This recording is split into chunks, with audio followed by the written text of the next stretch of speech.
Hello kids, join to kids TV.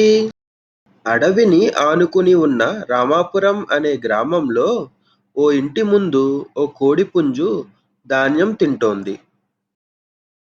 అటుగా వెళుతున్న ఓ నక్కకు బలిష్టంగా ఉన్న ఆ కోడిని చూడగానే నోరూరింది. ఎలాగైనా దాన్ని తినాలనుకుంది. కోడి మిత్రమా, నువ్వు చాలా అందంగా ఉన్నావు.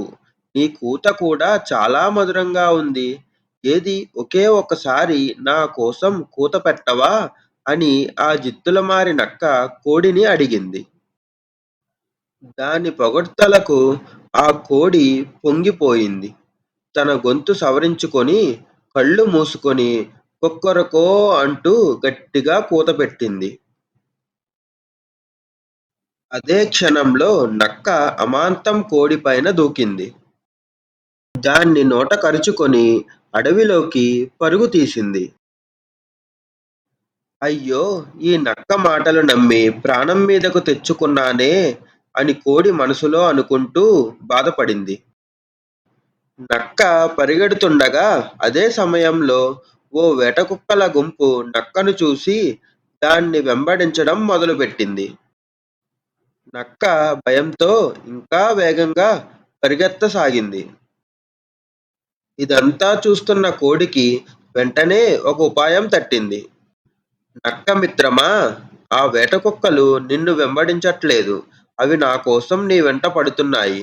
నువ్వు ఓ క్షణం ఆగి నన్ను నువ్వే ముందు పట్టుకున్నావు కాబట్టి నేను నీకే చెందుతానని వాటితో చెప్పు.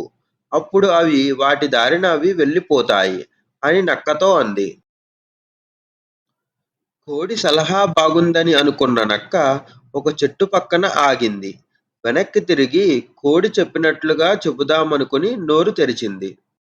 అదును కోసం చూస్తున్న ఆ కోడి తప్పించుకొని పక్కనే ఉన్న చెట్టుపైకి ఎగిరి ఓ కొమ్మపై కూర్చుంది. వేటకుక్కలు వచ్చి నక్క మీద దాడి చేశాయి. అతి కష్టం మీద అది తప్పించుకుంది. వేటకుక్కలు వెళ్ళిపోయిన తరువాత ఆ కోడి చెట్టు దిగి అక్కడి నుంచి వెళ్ళిపోయింది. కథలోని నీతి: కష్టం వచ్చినప్పుడు అధైర్యపడకుండా సమయస్ఫూర్తితో ఆ కష్టాన్ని ఎదుర్కోవాలి. Thanks for watching. Like and subscribe.